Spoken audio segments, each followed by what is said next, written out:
Greenland. I want to talk to Graham Stringer about all of this, the Labour MP for Blakely and Middleton South. Graham, thank you for joining me today. How are you? Good, thanks. Tell me what you make of this, because he wants immediate negotiations, the US President says, to acquire Greenland, but he says he won't use force. That has to be welcome news. Oh, absolutely. I think, obviously, what he says is true, that if the might of the American armed forces invaded Greenland, nobody's going to stop them. But it would devastate the Western alliance of NATO, devastate trade. It would be an extremely bad and unprincipled thing to do.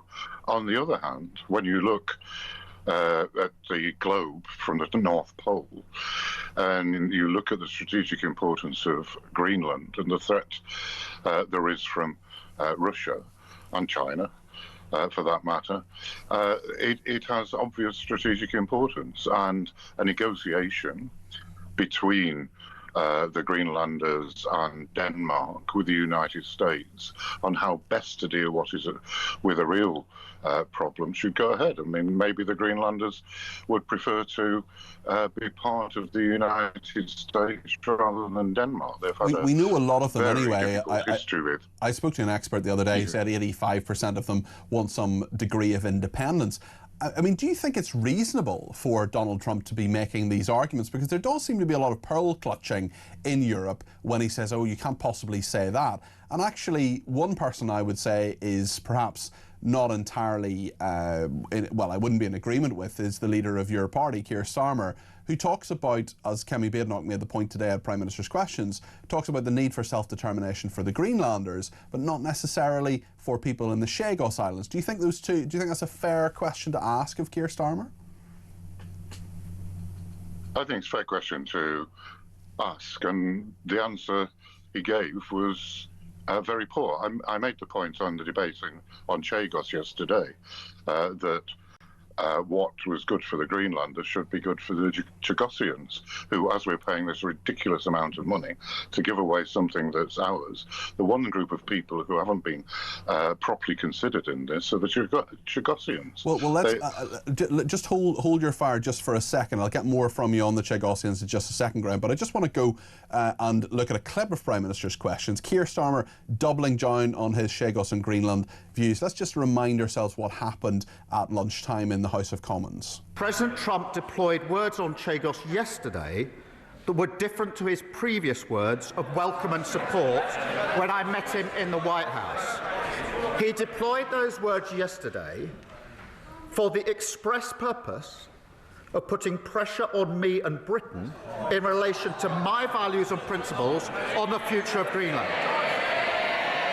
Mr. Speaker, he wants me to yield on my position, and I'm not going to do so. What do you make of that answer, and what do you make of the tone there, talking about yielding on values and principles? Is that a reasonable argument to make for Keir Starmer? Well, it depends, as the Leader of the Opposition said, on him knowing what's in Donald Trump's mind. In actual fact, that clip, what the Prime Minister said, has now dated. Yeah, you're right, actually. It's out of date, yeah. It's completely out of date. President Trump has shown that that is no longer true. He's accepted the sovereignty of the Greenlanders and he won't use force. So there can be discussion. If I was asking a follow-up question to Keir Starmer, I'd say, right, he's accepted that. Will you now accept that the Chagosians have a referendum on what happens to Chagos? Yeah, no, it's an absolutely fair point. I wonder if I can ask you a little bit about China, another very important strategic global issue. We know, of course, that Starmer is heading to China towards the end of this month, Japan as well. The super embassy that has been approved in London is causing a lot of consternation. What's your view on it, Graham? I was opposed to it.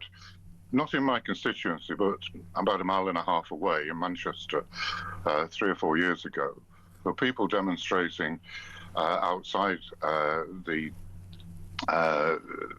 Chinese establishment there, and Chinese diplomats came out onto the pavement, dragged those demonstrators into their grounds and beat them.